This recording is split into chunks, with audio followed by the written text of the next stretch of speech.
మొదటి కొరింథీయులకు రాసినటువంటి పత్రిక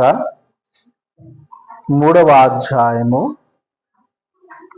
మొదటి వచనము నుండి ఒక మాటను చదువుకుంటూ 5, 6 వచనాల వరకు 7 వచనాల వరకు మనం మాట్లాడుకుంటూ ఉన్నాం. సహోదరులారా, ఆత్మ సంబంధులైన మనుషులతో మాట్లాడినట్లు నేను మీతో మాట్లాడలేకపోతేని శరీర సంబంధులైన మనుషులే అనియు క్రీస్తునందు పసిబిడ్డలే అనియు నేను మీతో మాట్లాడవలసి వచ్చను. అప్పటిలో నీకు బలము చాలలేకపోయినందున పాలతోనే నేను మిమ్మల్ని పెంచితిని కానీ అన్నముతో మిమ్మల్ని నేను పెంచలేదు. ఈ మాటను జ్ఞాపకం చేసుకోండి ప్రియులైనటువంటి దేవుని బిడ్డలారా. వాక్య భాగములో యేసుక్రీస్తు ప్రభువారిని గూర్చి సువార్తను ప్రకటిస్తున్నటువంటి అపోస్తులైనటువంటి పౌలు గారు మాట్లాడుతూ ఉన్నటువంటి మాట. కొరింథీయులకు రాసినటువంటి పత్రికలో ప్రియులైనటువంటి దేవుని బిడ్డలారా ప్రాధాన్యమైనటువంటి మాట ఏంటి అని అంటే, చూడండి 3వ అధ్యాయము 1 నుంచి 6, 7 వచనాల వరకు కూడా మాట్లాడుతూ ఉన్నటువంటి మాటలు చూడండి. దైవలేఖన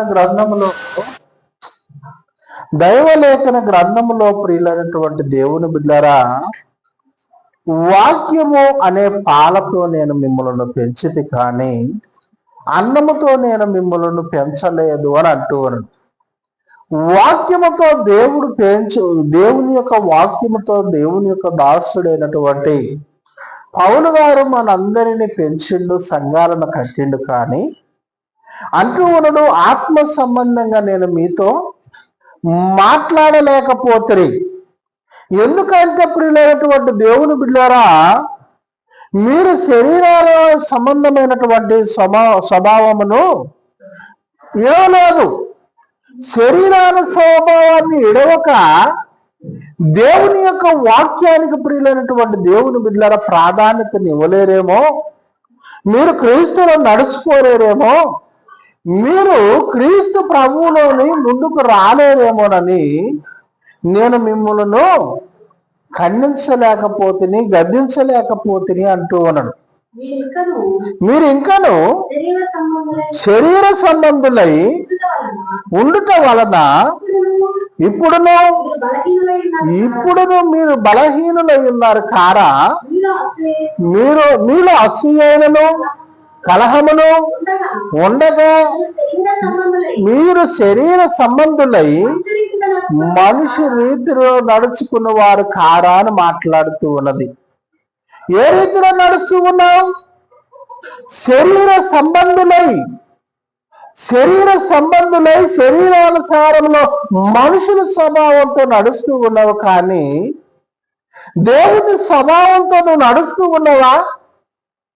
దేవుని స్వభావంతో ఉన్నటువంటి మనుషులు ఎలా ఉంటారు అని అంటే ప్రియులైనటువంటి దేవుని బిడ్డలారా, ఉదాహరణగా మనం మాట్లాడుకోవాలి అని అంటే, యేసు ప్రభువారు తన 12 మంది శిష్యులు తన తల్లినైనను, తండ్రినైనను, అన్ననైనను, తమ్ముడైనను, అక్కనైనను, చెల్లినైనను, భూమి మీద ఎవరిని కూడా మానవ స్వభావంతో ప్రేమించలేదు.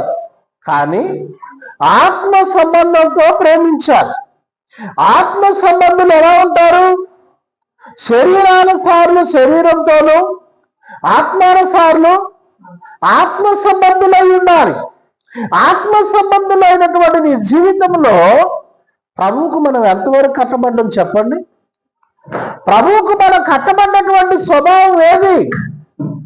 ప్రభువుకి మనం కట్టబడుతున్నామో అంటే ప్రియులైనటువంటి దేవుని బిడ్డలారా, దానికి అర్థమేందో తెలుసా? నీవు వినయ విధేయతలతోని దేవుని యొక్క సన్నిధిని నడుచుకుంటేవి అని అంటూ ఉన్నది వాక్యము. వినయ విధేయతలు లేకోకుండా ప్రియులైనటువంటి దేవుని బిడ్డలారా, మనము దేవునికి ఏమాత్రమైన ప్రాధాన్యత ఇచ్చిన వారమై లేవు. వినయ విధేయత చాలా ప్రాముఖ్యమైనది. అందుకనే శరీర సంబంధంతో మనం నడుచుకుంటే శరీర సంబంధమును విడిచిపెడితేనే పరలోక రాజ్యము. ఏ అవసరాన్ని బట్టి మనం ఈ గ్రంథాన్ని బట్టి నుంచి చెప్పండి, మనం ఒక సాక్ష్యాన్ని మనం మాట్లాడుకుందాం. ఈ సమయంలో ప్రియులైనటువంటి దేవుని బిడ్డలారా, మనం సాక్ష్య రీతిలో మాట్లాడాలి.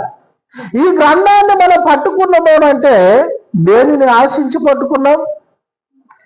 బైబిల్ గ్రంథాన్ని మనం పట్టినాం, దేవుని యొక్క వాక్యాన్ని పఠితంగా వింటూ ఉన్నాము. కానీ దేన్ని బట్టి వాక్యాన్ని మనం పట్టుకున్నాం? దేనిని ఆశించి దేవుని యొద్దకు వచ్చాం? ఎలా మనం దేవుని యొద్దన నడుచుకోవటానికి ప్రభువు మనకు మార్గాన్ని ద్వారాలను తెరిచిండు. ప్రియులైనటువంటి దేవుని బిడ్డలారా, దైవలేఖనం అంటూ ఉన్నది శరీరాల స్వభావాన్ని విడిచిపెట్టాలి, మానవ స్వభావాన్ని విడిచిపెట్టాలి. అహంకారులుగా ఉండవద్దు, గర్విష్ఠులుగా ఉండవద్దు, గర్విష్ఠు స్వభావాన్ని విడిచిపెట్టాలి అనేసరని పౌలు గారు బైబిల్ గ్రంథంలో సంఘానికి బోధింపబడుతూ ఉన్నది. కొరింథీ రాసినటువంటి పత్రికలో బోధింపబడుతూ ఉన్నది. చదవండి, ఇంకొక వచనాన్ని, 3వ వచనాన్ని చదవండి. 4 మీలో అసూయను ఒకడు నేను పౌలు వాడును, మరి ఒకడు నేను అపోలో వాడును అని చెప్పినప్పుడు మీరు ప్రకృతి సంబంధులైన మనుషులు కారా? అపోలో ఎవరు? పౌలు ఎవరు? పరిచారకులే కదా. ఒక్కొక్కరికి ప్రభు అనుగ్రహించిన ప్రకారము దాని ద్వారా వారి ద్వారా మీరు ఈ శ్వాసమును పొందుతారు. ఎవరి ద్వారా పొందారు? పౌలు ద్వారా కొంతమంది పొందారు, అపోలో ద్వారా కొంతమంది పొందారు. ఈ శ్వాసమును పొందినటువంటి వారిని వృద్ధి చేసిన వారెవరు? వీరు నీరు పోసారు. ప్రియులైనటువంటి దేవుని బిడ్డలారా, దేవుని యొక్క వాక్యము మాట్లాడుతూ ఉన్నది. నీ జీవితంలో దేవుని యొక్క వాక్యము ఫలించాలి అంటే మనం ఏం చేయాలో తెలుసా? నిజముగా వృద్ధి పొందేటటువంటి జీవితంలో కట్టబడాలని. నీ జీవితంలో దేవుని యొక్క వాక్యానికి కట్టబడాలి, పరిశుద్ధమైనటువంటి దేవునికి కట్టబడాలి.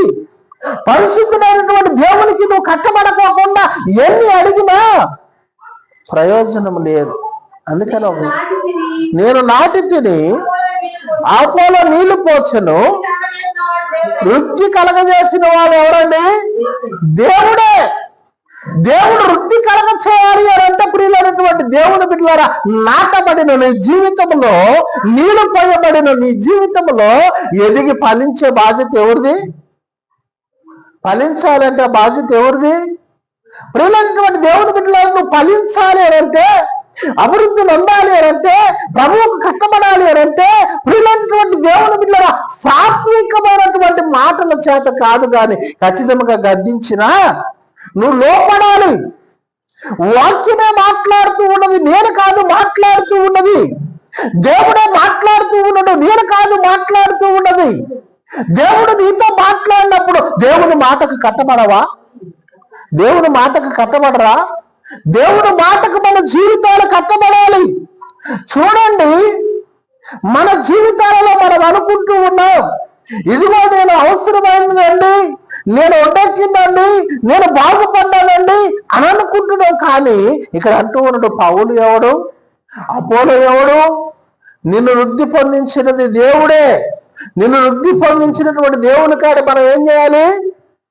మోకాళ్ళు వంచాలి. కాబట్టి వృద్ధి కలగ చేయు దేవునిలోనే కానీ దాగువానిలోనైనను, నాటువానిలోనైనను, నీరు పోయి వానిలోనైనను ఏమీ లేదు. నాటువాడును నీరు పోయేవాడును ఒకటే.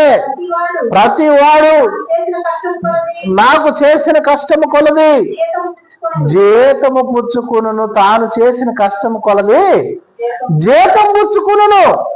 నువ్వు ఫలించాలి అంటే ఏం పుచ్చుకోవాలి? అభివృద్ధి నొందాలంటే ఏం పుచ్చుకోవాలి? ప్రియులైనటువంటి దేవుని బిడ్డలారా, వాక్యమే మాట్లాడుతూ ఉన్నది. వాక్యము, పరిశుద్ధ వాక్యము మాట్లాడుతూ ఉన్నది. నరసింహంకులు వస్తున్నా బ్యాగ్ ఇట్టినట్టు ఆయన అటు కూర్చొని వాక్యము ప్రియులైనటువంటి దేవుని బిడ్డలారా మాట్లాడుతూ ఉన్నది, పరిశుద్ధ వాక్యము చెబుతూ ఉన్నది. పరిశుద్ధమైనటువంటి వాక్యము మన జీవితాలలో మాట్లాడుతూ ఉన్నటువంటి మాట ప్రియులైనటువంటి దేవుని బిడ్డలారా మన జీవితాలను అభివృద్ధి చెందటానికి దేవుని యొక్క వాక్యము మాట్లాడుతూ ఉన్నది. మన జీవితాలలో ప్రియులైనటువంటి దేవుని బిడ్డలారా పరిశుద్ధుడైనటువంటి దేవుడు మనందరిని బాగు చేయడానికి సమసిద్ధ మనసు కలిగి ఉన్నాడు. ఆమేన్, హల్లెలూయా. మనం ఏం చేయాలి? దేవునికి కట్టబడాలి, దాసునికి కట్టబడాలి, దేవుని యొక్క మాటను వినాలి. దేవుని మాటను వినలేకపోతే ఏ మాత్రమైన నువ్వు ఫలించలే. ప్రార్థన లేకపోతే నీకు జీతము దొరకదు. ప్రార్థన కూలి లేకపోతే మనకు కూలి వస్తుందా? పని లేకపోతే మనకు కూలి వస్తుందా? పనికి పోతే కూలి వస్తుందా? పనికి బాగుపోతే కూలి వస్తుందా? ఏందమ్మగారు అటు చూస్తున్నావు అంటే ఏం చెబుతున్నావు? నాకేం సంబంధం అన్నట్టు చూసినట్టున్నదా? మనం పని చేస్తే కూలి వస్తుందా? పని లేకపోతే కూలి వస్తుందా? పని చేయాలి. దేవుడు ప్రియులైనటువంటి దేవుని బిడ్డలారా ఒకరికి అప్పు చెప్పినప్పుడు నిన్ను నాటగలిగిండు. దేవుడు నిన్ను ఒకరికి అప్పు చెప్పినప్పుడు నీకు నీరు పోయగలిగిండు. దేవుడు నిన్ను ఒకరికి అప్పు చెప్పినప్పుడు నిన్ను దేవుడు స్థిరపరచువాడు. దేవుడు ఆ స్థిరపరచు దేవుని ఎదుట ప్రియులైనటువంటి దేవుని బిడ్డ నువ్వు సంపాదించుకునేది ఏంటి అంటే ఆయన యొక్క జీతమును సంపాదించుకోవాలి.